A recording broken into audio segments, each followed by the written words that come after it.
السلام عليكم ورحمة الله وبركاته. وعليكم السلام.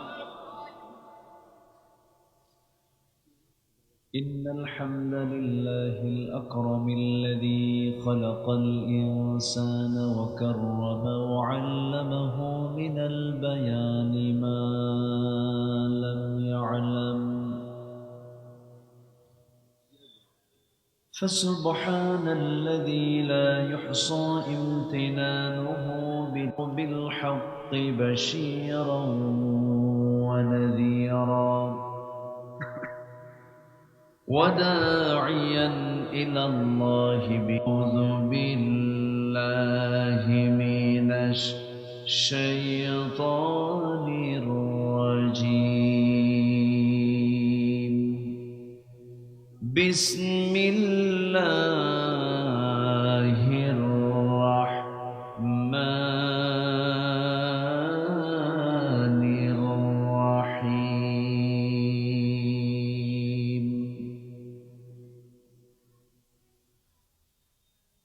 ومن يتخذ الشيطان وليا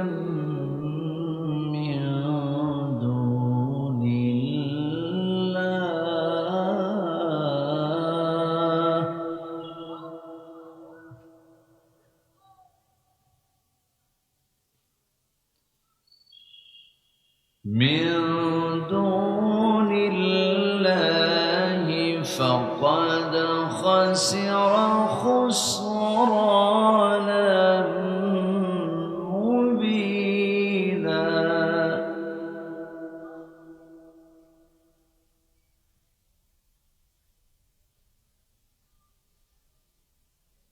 يعدهم ويمنيهم وما يعدهم الشيطان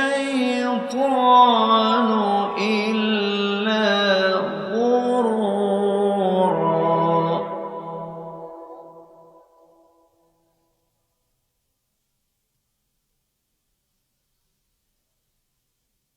أولئك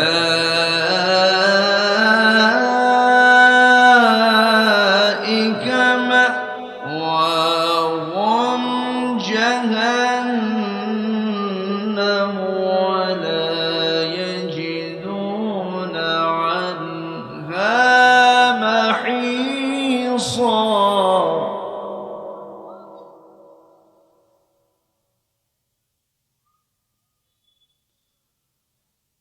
والذين آمنوا وعملوا الصالحات سندخلهم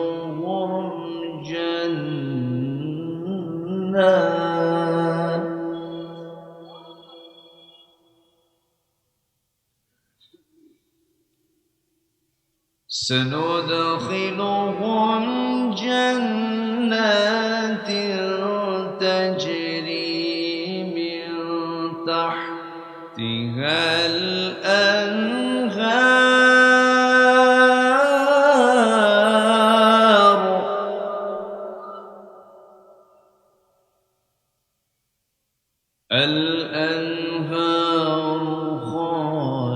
خالدين فيها أبدا.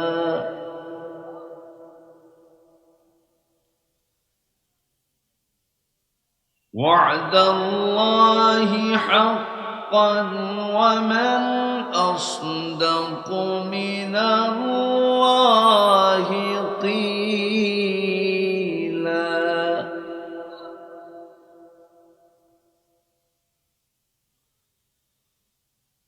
الله أكبر.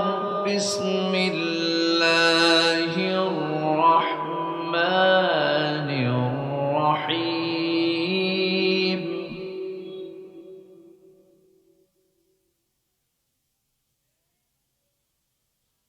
إن الله وملائكته يصلون على النبي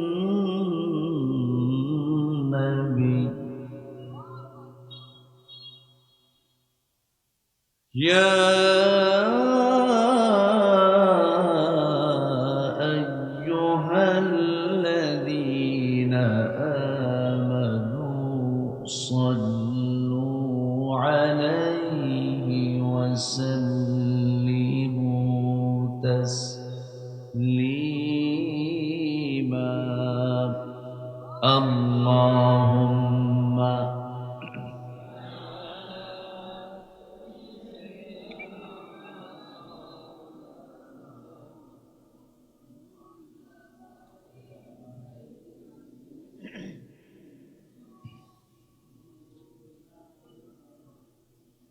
একটু মোহাব্বত দিয়ে নবীর প্রেমে মাতোয়ারা হয়ে আওয়াজ দিয়ে জোরালো কণ্ঠে সবাই বলুন আল্লাহুম্মা সাল্লি আলা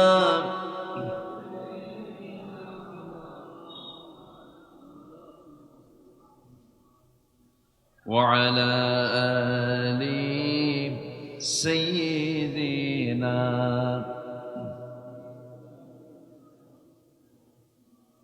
হে রাসূল, তুমি যে আমার হৃদয় বাগের বুলবুল, তোমার প্রেমের নিগুড় ছোঁয়ায় তাই তো হয়েছি ব্যাকুল, হৃদয় বাগের বুলবুল। আল্লাহুম্মা সাল্লি আলা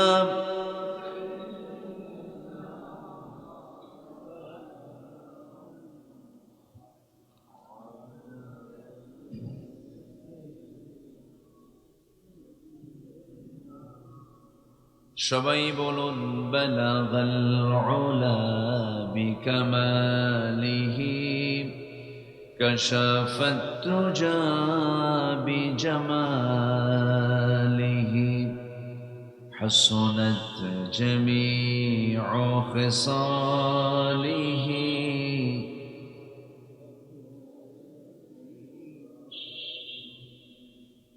सूरते यूसुफ बिदारी हिकमते लुक़मान मां कारी क़ुरआन बारी, ये है दिले सादिमान मां बलगल उला।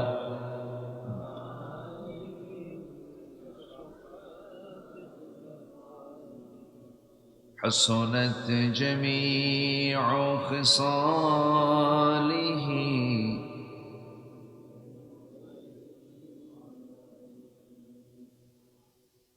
আমি কোরআনের সুর মাঝে শুনেছি যে নাম, আযানের সুর মাঝেও শুনেছি সে নাম। ও নাম শুনেছি আমি হৃদয় ভরে, হে রাসূল তুমি যে আমার, হে রাসূল নবীজি তোমায়। সবাই বলি সাল্লাল্লাহু আলাইহি ওয়াসাল্লাম।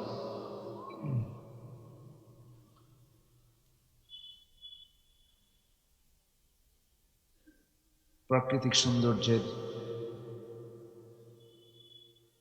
এক অনুপম সৌন্দর্য বেষ্টিত অঞ্চল,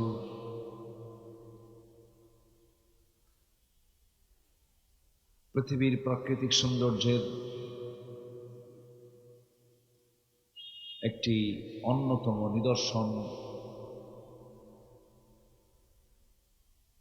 সুন্দরবন লাগোয়া অঞ্চল, সীমান্তবর্তী জেলা, বৃহত্তর খুলনার সাতক্ষীরার সদর উপজেলার বলাডাঙ্গা সরকারি প্রাথমিক বিদ্যালয় মাঠে অনুষ্ঠিত মরহুম মিজানুর হায়দার সাহেবের পঞ্চম মৃত্যুবার্ষিকী পরিবারবর্গের রুহের মাগফিরাত কামনার্থে আয়োজিত দ্বিতীয় বার্ষিকী তাফসীরুল কোরআন মাহফিল 2025 মহৎ আয়োজনের সম্মানিত সুযোগ্য সভাপতি, জনসেবক, সমাজসেবক, আমার অত্যন্ত কাছের, আমার হৃদয়ের শ্রদ্ধেয় আমার বড় ভাইজান, ঝাউডাঙ্গা সর্দার পরাজয় মসজিদের সম্মানিত সভাপতি জনাব মাহমুদুর রহমান স্বপন সাহেব, জনাব পরিচালক, শিক্ষাবিদ, গবেষক, তুজলপুর জিসি মাধ্যমিক বিদ্যালয়ের সম্মানিত সহকারী প্রধান শিক্ষক জনাব মাস্টার মুফিজুর রহমান, আজকের এই মহৎ আয়োজনের বরেণ্য অতিথি ওস্তাদুল আসাতিজা, দক্ষিণ এশিয়ার বৃহত্তম ইসলামী সংগঠন মজলুম জননেতা, বাংলাদেশ জামাত ইসলামীর কেন্দ্রীয় সাংগঠনিক সম্পাদক জনাব মুহাদ্দিস আব্দুল খালেক সাহেব, উপস্থিত হাজরাত উলামায়ে কেরাম, ফদলা ইজাম, বিশেষ করে আমার পূর্বে কথা বলেছেন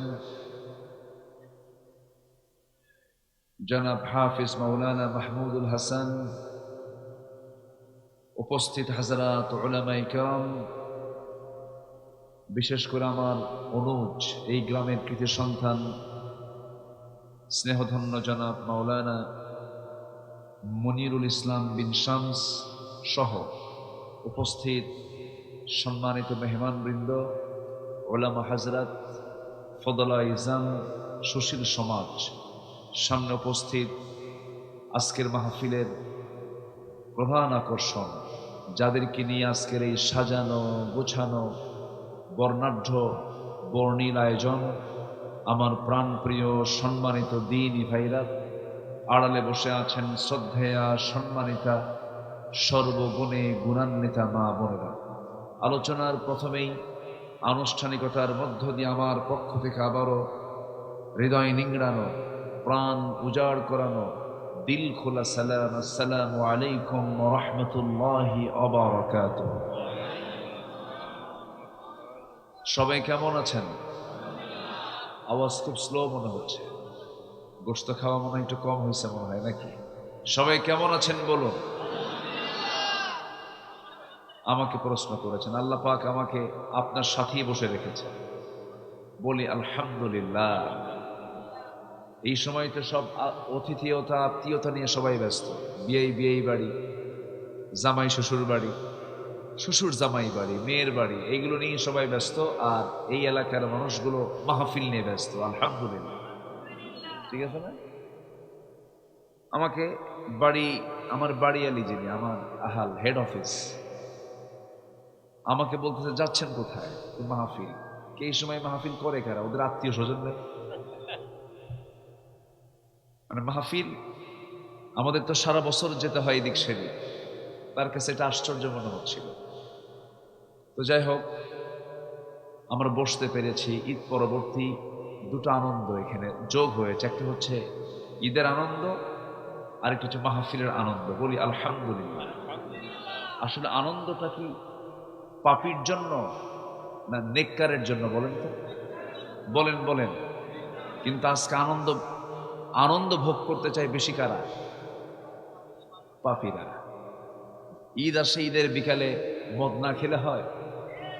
ঈদের বিকালে একটু বেহুশ হয়ে পড়ে থাকতে হবে, ডিজে বাজবে, গান বাজনা বাজবে, এগুলো না হলে কি আর আনন্দ হয়? আনন্দের মাধ্যম তারা খুঁজে নিয়েছে হলো অশ্লীল সিনেমা, মাদক, নেশা, আর বিভিন্ন পাপাচারের মাধ্যমগুলো তারা খুঁজে নিয়েছে। আর বলরাঙ্গাবাসী ঈদের আনন্দ খুঁজে বের করেছে তারা করোনার মাহফিলের মধ্য দিয়ে। জোরে বলি আলহামদুলিল্লাহ। একটা মাধ্যম, একটা ওসিলাও তো লাগে, একটা ফ্যামিলি, একটা পরিবার। বিশেষ করে মিজানুর হায়দার, তিনি তার গর্বিত সন্তানদের রেখে গেছেন, যার সন্তানরা তার রুহের মাগফিরাতের জন্য, তার পরিবার পর্বের রুহের মাগফিরাতের জন্য তারা এই দোয়ার আয়োজন, তাফসীরের আয়োজনটা করেছেন। বলি আলহামদুলিল্লাহ, জোরে বলি আলহামদুলিল্লাহ।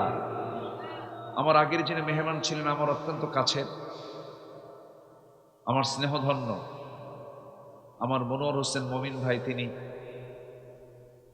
একটা ওজারাত আছে, অসুস্থতার কারণে ওনার ফ্যামিলি বাচ্চা অসুস্থ, এই জন্য তিনি আসতে পারেন নাই। অনেকে মনক্ষুণ্ণ হতে পারেন, মানে আমরা যে অসুস্থ হই এটা বিশ্বাস করে না মানুষ, খুব সমস্যা। ডাক্তার যদি অসুস্থ হয় বলে এটা কি ডাক্তার যে নিজেই অসুস্থ, এটা বলে ফেলে। কিন্তু মানুষের সুবিধা অসুবিধা, সফলতা ব্যর্থতা মানুষের জীবনে আসে না নাই বলেন তো? আচ্ছা, যিনি কখনো ব্যর্থ হন না, যিনি কখনো বিফল হন না, তিনি কে? ওয়ালা ইয়াউদুহু হিফযুহুমা, যাকে কখনো ক্লান্তি স্পর্শ করে না তিনি কে? যিনি কখনো অসুস্থ হন না তিনি কে? যিনি কখনো ঘুম তো দূরের কথা তন্দ্রাও যান না তিনি কে? সকল প্রকার অসুস্থতা, ব্যর্থতা, অসম্পূর্ণতা, অযোগ্যতা, অপূর্ণতা থেকে যিনি মুক্ত, তিনি আমার কে? আর যা আমি বললাম সবগুলো বান্দার মধ্যে আছে না নেই? আচ্ছা, আর সেই বান্দা মোশান কিতাব দেখেন না, 16 বছর ক্ষমতায় ছিল যারা, ভাবছিল কিয়ামত পর্যন্ত থাকবে, এরকম চিন্তা মাথায় ছিল। কিন্তু ক্ষমতার মালিককে, আসতে বলবেন, ক্ষমতার মালিককে একদম ছেঁচড়ায় নামিয়ে দিয়েছেন তিনি কে? টেনে হেঁচড়ে নামায় দিয়েছেন তিনি কে? আল্লাহ পাক। আল্লাহ আছেন না নাই? মুরব্বীরা বলতো মাঝে মাঝে, হুজুর না মরা পর্যন্ত উপায় নাই, বলতো না এই কথা? কিন্তু কই, মরা লাগলো না তো। হঠাৎ করে সামান্য কিছু কথার মধ্য দিয়েই আমার আপনার সন্তানরা জাতে মাতাল হলো, তালে ঠিক ছিল, জায়গা মতো হানা দিয়ে বিদায় করে দিয়েছে ফ্যাসিস্টদেরকে দেশ থেকে। আসতে বলবেন না, জোরে বলুন ঠিক কিনা? এখন আমরা নতুন একটি সমাজ বিনির্মাণ করতে চাই, নতুন একটি দেশ আমরা উপহার দিতে চাই, যেখানে কোনো দুর্নীতি থাকবে না, চাঁদাবাজ থাকবে না, সন্ত্রাসীদের কোনো ছিটাফোটা আমরা দেখতে চাই না। এমন একটি সুন্দর সোনার বাংলা যদি গড়তে চাই, প্রয়োজন একমাত্র কার বিধান? আসতে বলবেন না, কার বিধান? হয়তো প্রশ্ন আসতে পারে, হুজুর আমেরিকায় তো আল্লাহর আইন নাই, ওরা তো শান্তিতে থাকে। ভুল কথা। ইউরোপের কোনো দেশে তো আল্লাহর আইন নাই, তারা তো শান্তিতে থাকে, ভালো ভালো আছে। ভুল কথা। কে বলেছে আমেরিকা স্বপ্নের দেশ? কে বলেছে ইউরোপ স্বপ্নের দেশ না? অশান্তি, সেখানে কোনো শান্তি নাই। বুড়া বয়সে বাড়িতে জায়গা হয় না, বুড়া মানুষগুলোকে গরুর মতো করে সব একসাথে জড়ো করে বৃদ্ধাশ্রমে রেখে আসে। সেই দেশে কে কার সন্তান এই পরিচয়টুকুও নাই।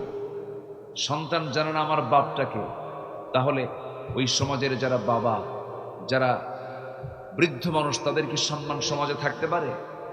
থাকতে পারে না। আমরা দূর থেকে ভাবি তারা যেন কত সুখী মানুষ। না, ইসলাম আছে যেখানে সুখ আছে সেখানে, ইসলাম নাই যেখানে সুখ নাই সেখানে। সুখ থাকা আর সুখী হওয়া কখনো এক নয়। সুখ, গাড়ি বাড়ি সবকিছু আপনার আছে, সম্পত্তি সবকিছু আছে, সুখ, কিন্তু প্রকৃত সুখী আপনি নন যদি সেই সুখী আল্লাহ পাক আপনাকে না করেন। ঠিক কিনা? এই জন্য সুখ আর সুখী হওয়া এটা রাত দিন তফাৎ। আমরা সুখী হতে চাই, সুখী হওয়ার জন্য চাইতে হবে সাহায্য কার কাছে? আসতে বলবেন না, কার কাছে? তাহলে আমেরিকায় ইউরোপে অর্থ আছে, ধন আছে, টাকা আছে, পয়সা আছে, সুখ আছে, কিন্তু সুখী মানুষ নাই। আমার দেশে যদিও তাদের চাইতে অর্থ কম, টাকা পয়সা কম, সুখ নাই, কিন্তু আমরা সুখী হতে চাই। আমরা সুখীও হব, সব দিক থেকে আমরা অর্জন করতে চাই। শর্ত হলো, আল্লাহ পাক বলছেন বরকতের দরজা আমি খুলবো যদি তোমরা আমার প্রতি ঈমান আনতে পারো। ভালো করে জোরে কারণ সুবহানাল্লাহ। আমরা ক্ষতি চাই না লাভ চাই? বলেন, ক্ষতি চাই না লাভ চাই? আমি গত কয়েক মাস আগে খুব কাছাকাছি ঝাউডাঙ্গা বাজারে একটা মাহফিল ছিল, সেখানে আমি হাক্কুল্লাহ, হাক্কুল ইবাদের উপর আমি কিছু কথা বলেছি। আজকে আমি লাভ এবং লস নিয়ে, লাভ এবং ক্ষতি নিয়ে আমি কিছু কথা বলতে চাচ্ছি। আমাকে সময় দেওয়া যাবে কি? সবাই কি সময় দিতে রাজি আছেন?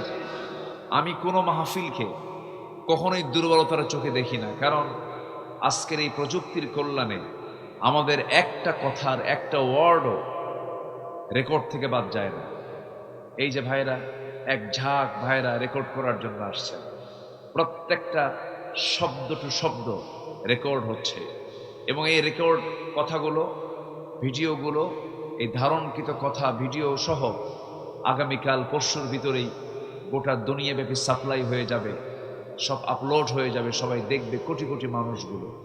তাহলে অবশ্যই কথার ভিতরে আল্লাহ তো ভয় থাকতেই হবে। অবাঞ্ছিত, অতিরঞ্জিত নিজের বানানো কোনো কথা, মস্তিষ্ক প্রসূত কোনো কথা একজন আলোচকের মুখ থেকে বের হওয়া কোনো ক্রমেই উচিত নয়। তো আমাকে সময় দিচ্ছেন তো সবাই? জোরে বলি ইনশা আল্লাহ, আর জোরে বলি ইনশা আল্লাহ। এখন মাহফিলে কথা বলতে আর কোনো শঙ্কা কাজ করে না। শঙ্কা কখনো ছিল না, কিন্তু মাহফিল আমাদেরকে একটা আতঙ্ক ছড়িয়ে দিত, মাহফিল করতে দিত না, বাধা দিত। কিন্তু জেনে খুশি হবেন, এবছর আমার দেশে যে পরিমাণ মাহফিল হয়েছে, ইতিহাস রেকর্ড ভেঙেছে। এত মাহফিল হয়েছে এবং কোনো বড় ধরনের কোনো মাহফিল এবছর বাদ যায়নি। যেগুলো আন্তর্জাতিক মানের যে মাহফিলগুলো সব এবার বাস্তবতায় সব জায়গায় মাহফিলগুলো হয়েছে, সুসম্পন্ন হয়েছে, সফলভাবে সম্পূর্ণ হয়েছে। যেরকম বিশেষ করে চট্টগ্রামের প্যারেড ময়দানের যে মাহফিল আল্লামা সাইদ রাহিমাহুল্লাহ শুরু করেছেন ৭৭-এ, উনি শেষ করেছেন ২০০৬-এ। এরপর থেকে আর মাহফিল হতে দেয়নি ২০২৩ সাল পর্যন্ত, ২৪ সাল পর্যন্ত। আল্লাহর মেহেরবানি ২০২৫-এর মাহফিলে প্যারেড ময়দানে আল্লাহ পাক আমিন নগণ্য আব্দুল আমিনকে আল্লাহ পাক সেই ময়দানের কথা বলিয়ে নিয়েছেন। কথা বলেছি, মাহফিল বন্ধ করেছিল কিছু ফেরেশতারা, বুঝেন নাই? ফেরেশতাও চোখে দেখা যায় না, 10 মাস যাবত এই ফেরেশতাদেরকেও চোখে দেখা যাচ্ছে না, সব পলাতক। তোমরা যদি ভালো কাজই করতে পালাইছো কেন? আমাদেরকে 16 বছর জেল দিয়েছ, ফাঁসি দিয়েছ, আমাদেরকে জুলুম করেছ, মামলা দিয়েছ, কিন্তু আমরা কেউ, আমাদেরকে পাকিস্তানি রাজাকার বললো, আমরা কেউ পাকিস্তান যাই নাই। কিন্তু তোমরা নিশ্চিত ভারতের রাজাকার সবগুলো দিল্লি গিয়ে বসে আছো। আমরা পালাবো না, আমরা দেশকে খুব ভালোবাসি, আমরা দেশকে মহব্বত করি, আমরা এই দেশের মাটিতেই যে জীবন, এই দেশের মাটিতেই জন্ম নিয়েছি, দেশের মাটিতেই মরতে চাই। কি আসতে কোন কেন? জোরে বলি ইনশাআল্লাহ। কিন্তু ঈমান নিয়ে মরতে চাই। কি নিয়ে মরতে চাই বলেন? তাহলে লস হবে না লাভ হবে? আর ঈমান না মরলে লস হবে। আসুন একটু লাভ লস একটু বুঝে নেই। লাভ লসের কথা শুনলে মানুষ একটু আকর্ষণ হয় যে কোথায় এদের কোথায় লাভ আছে আর কোথায় লস আছে। আসুন আমরা একটা লাভ লসের হিসাব কষে দেখি তো জান্নাতটা পাওয়া যায় কিনা। আমরা একটু তালাশ করি কোরআনকে সামনে রেখে। আমি আমার নিজের কোনো কথা বলবো না, কোরআনকে সামনে রেখে কিছু কথা বলবো। জোরে বলি ইনশাআল্লাহ। কোরবানির গরু জবাই করলে লাভ না লস? বলেন লাভ না লস? লাভ কি? গোশত খাওয়া। কন একটা কিছু কর। গরু কিনে আনে আর কয় ভাই খুব লাভ হয়েছে, খুব ভালো করছো। কেন? না, মোটামুটি কেজির দরে 500 টাকা কেজি হয়েছে, 800 টাকার নিচে গরু পাওয়া যায় না। তুমি তো গরু কিনে জিতছ মোটামুটি। কি কথা কি বুঝতেছেন? মানুষ কিন্তু লাভ লস খোঁজে, কিন্তু এখানে কি লাভ লস খোঁজা যাবে এরকম কইরা? আগের কোরবানি যেটা প্রথম দেওয়া হয়েছিল, হাবিল কাবিলের যে ইতিহাস, যে কোরবানি দেওয়া হলো সেই কোরবানি কি খাওয়ার কোরবানি? বলেন, ওখানে কি খাওয়ার পর্ব ছিল? যার কোরবানি কবুল হয়েছে, আসমান থেকে আল্লাহ পাক আগুন পাঠিয়ে দিয়েছেন, ভস্ম হয়ে গেছে, এটা কবুল হয়ে গেছে। তাহলে ইব্রাহিমের কোরবানি, তিনি প্রথম কোরবানি দিয়েছেন কোন পশু না মানুষকে? বলেন বলেন বলেন, সে মানুষটা কে? বলেন, জাবিহুল্লাহ কে? জাবিহুল্লাহ যাকে বলা হয় তিনি হচ্ছেন তার কলিজার টুকরা, প্রাণাধিক কলিজার টুকরা সন্তান, 80 বছর বয়সে সন্তান। মানে আমার এলাকায় এটাকে বলে নমলা বাতের কমলা সোল। এটা আমার এই উত্তরাঞ্চলের গেটওয়ে বগুড়া জেলার লোকাল একটা ভাষা হচ্ছে নমলা বাতের কমলা সোল। মানে হচ্ছে বেশি বয়সে, মানে সন্তান যার হয় তাদেরকে এই কথাটা প্রবাদ বাক্যে ওই এলাকায় লোকাল ভাষায় বলে। 80 বছর পার হয়ে গেছে। 80 বছরে কি দাঁত টাত কি থাকে? চামড়া কি থাকে? সেই বুড়ো বয়সে আল্লাহ পাক সন্তান দিলেন। সেই সন্তানটাও 6 বছর হতে না হতে আদর করে একটু লালন পালন করে বড় করছেন।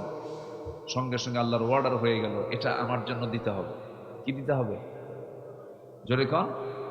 আমরা কি কুরবানি দিব? সন্তান, সন্তান না পশু? আর ইব্রাহিম দিয়েছেন কি? সন্তান দিয়েছেন।